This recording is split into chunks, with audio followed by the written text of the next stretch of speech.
Big thanks to LitRPG Reads and Paul Bello, fine fellow, for suggesting this article for our deep dive. Really fascinating topic today.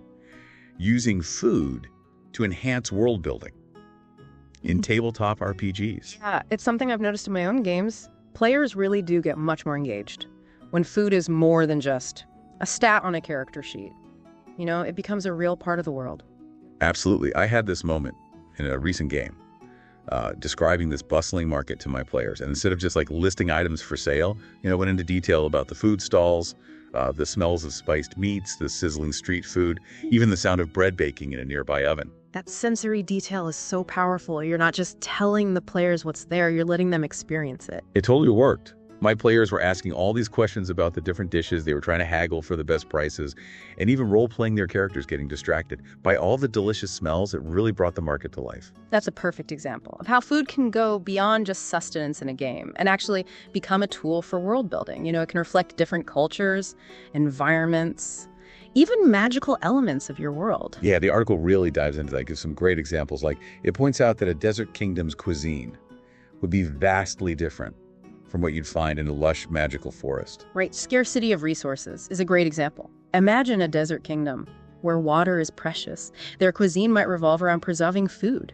using spices to mask those strong flavors, and utilizing every part of an ingredient. You wouldn't see lavish feasts there. Every bite would be valuable. And the article even gives us a specific dish to visualize: spiced sandroot jerky.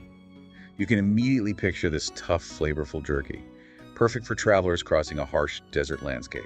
It's not just about naming a dish, though. It's about thinking about how that scarcity impacts the culture. Maybe sharing food is a deeply symbolic act in that kingdom. Or perhaps there are rituals and traditions built around water conservation and food preparation. That's a really great point. It's not just about the food itself, but how it reflects the values and beliefs of the people who created it. The article actually has this really helpful table that breaks down different settings and the kinds of food you might find there. It's a great starting point for thinking about how your world's environment shapes its cuisine.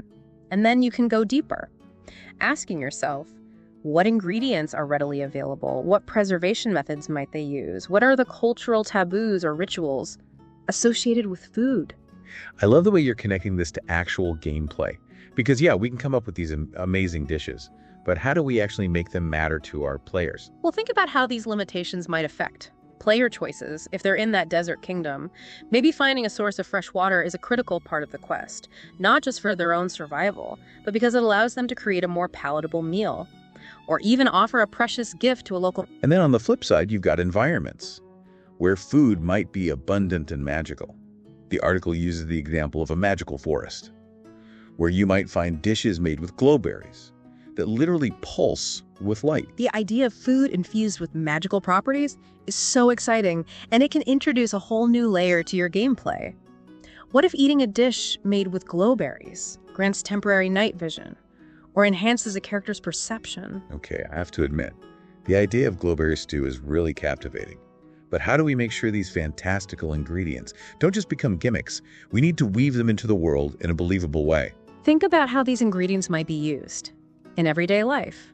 Maybe glowberries are a staple ingredient in the forest, used in everything from savory stews to sweet desserts. Or perhaps they're a rare delicacy, reserved for special occasions or rituals. I'm already picturing a scene where the players encounter a group of forest-dwelling elves who are offering them a glowing feast. It could be a gesture of hospitality, or maybe there's something more magical at play. Exactly. Food can be a great way to foreshadow events or even hint at hidden dangers. Maybe that glowberry stew has unexpected side effects. Or perhaps the elves are using the food to subtly influence the player's actions. Ooh, that's getting really intriguing. So we've got the environmental influences, the cultural aspects, and even the potential for magic. There's so much to consider. And this is just scratching the surface. The article is packed with even more ideas on how to bring food into your gameplay, from tavern menus to cooking competitions. Yeah, let's dig into some of those practical applications in the next part of our deep dive. Okay, so we've talked about how food can really flesh out your world, but how do we actually bring this into the game? The article has some great practical tips. One idea I really like is having detailed tavern menus, that reflect the local cuisine. It's a simple way to immerse players and drop hints about the region's culture and resources. All right, instead of just saying you see a tavern, You're giving players a glimpse into the world through the food. Imagine a tavern in that desert kingdom we were talking about earlier. What kind of dishes would be on the menu? You might have things like sun-dried meats, preserved fruits, hearty stews made with whatever meager vegetables they can grow, and of course that spiced sandroot jerky. You could even have exotic drinks brewed from desert plants. And each dish could have a little description, like a line about how the stew is a traditional recipe passed down through generations. Or that the jerky is made using a secret spice blend. It's all about those little details. Exactly, and you can even tie these descriptions to game mechanics maybe the stew provides. A bonus to constitution checks for a short time because it's so hearty and nourishing. Or the jerky could grant advantage on survival checks in the desert because it's so effective at staving off hunger and thirst. The article also talks about cooking competitions. As a fun way to engage players with food, I can see this working really well in a lighthearted campaign. Absolutely, a cooking competition could be a great way. To introduce a new region or culture, imagine a grand festival where each stall is representing a different part of the kingdom, showcasing their unique dishes and ingredients. The players could even participate. Maybe they have to gather rare ingredients, come up with a creative recipe, and then present their dish to a panel of judges. You could even have skill checks involved, like a performance check to impress the crowd with their culinary flair. And the winner's dish could have in-game effects, like temporary buffs or even the favor of a local lord who is impressed by their culinary skills. It's a fun way to tie food directly into the gameplay. And the article doesn't stop there.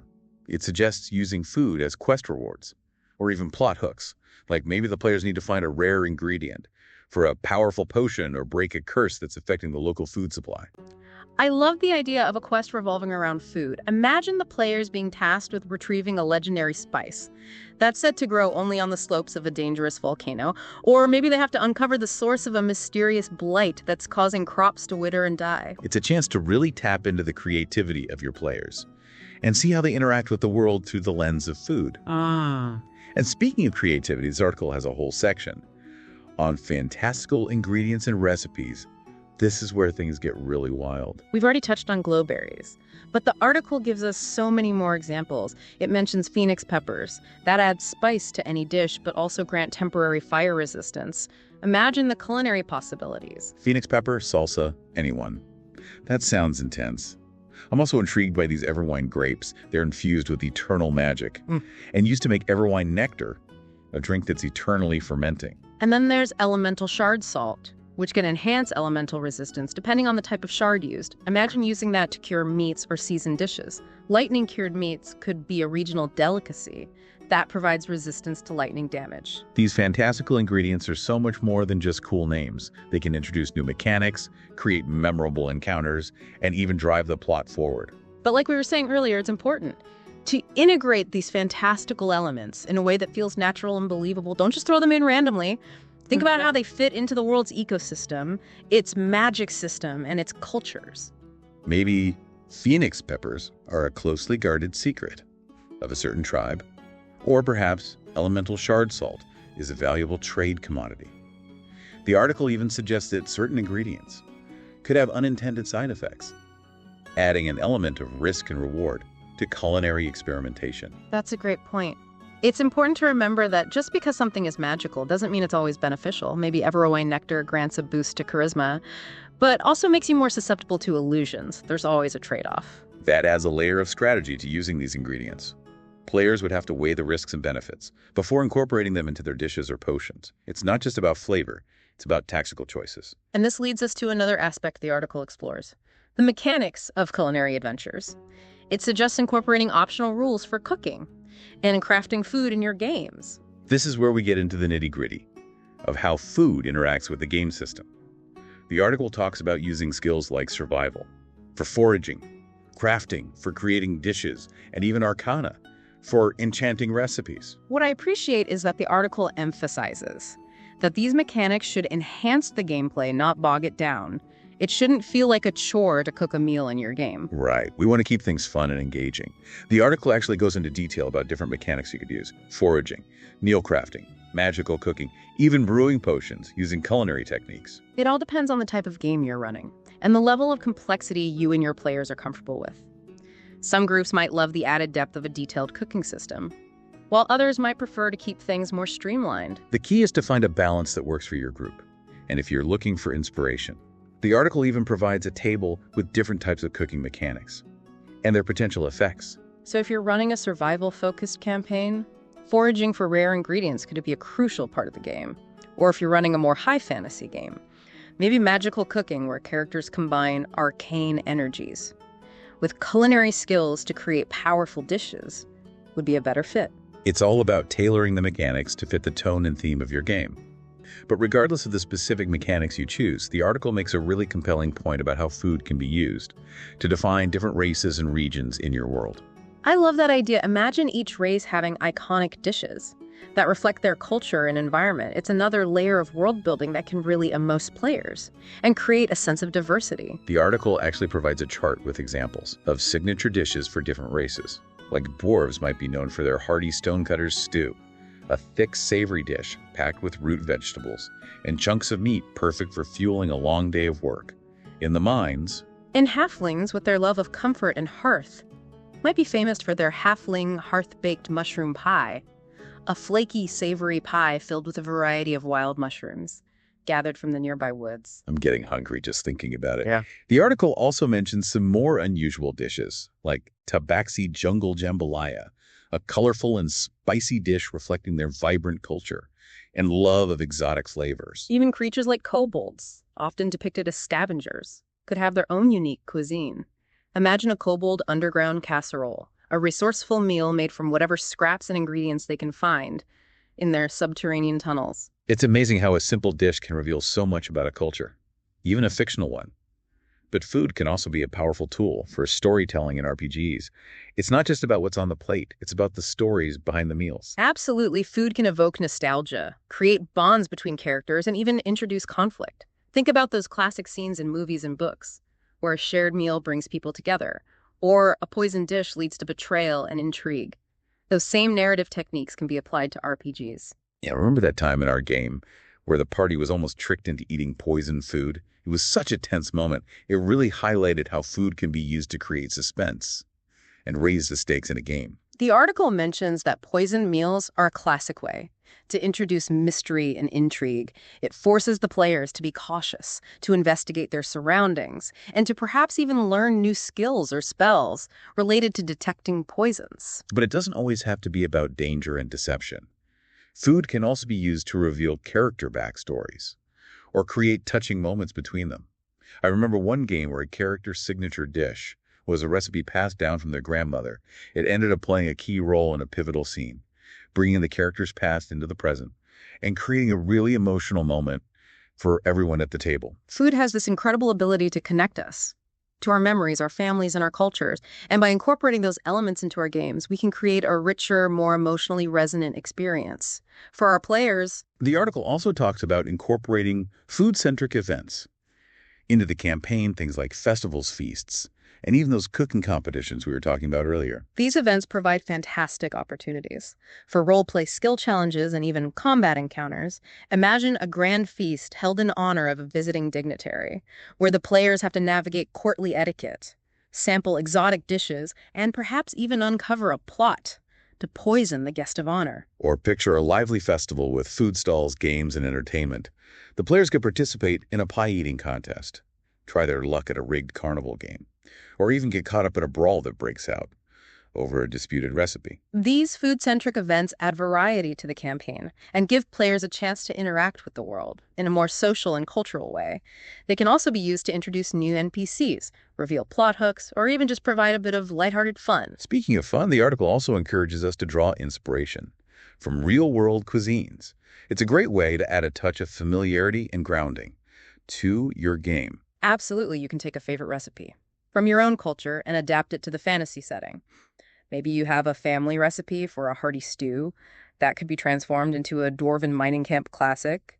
Or perhaps you're a fan of a certain type of ethnic cuisine that could inspire the culinary traditions of an entire region in your game world. I've actually done that before. Yeah. I took a recipe for my grandmother's chicken pot pie and turned it into a dwarven miner's pie, using hearty root vegetables and chunks of savory meat.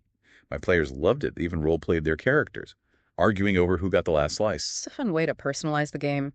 And share a bit of your own culture with your players. And you know what would take that immersion to a whole new level? Mm. If everyone brought themed dishes to the game session. Now you're talking. I can just imagine the table laden with elven bread, dwarven ale, and maybe even some, well, maybe not goblin jerky, Yeah. but you get the idea. It would create a truly multi-sensory experience.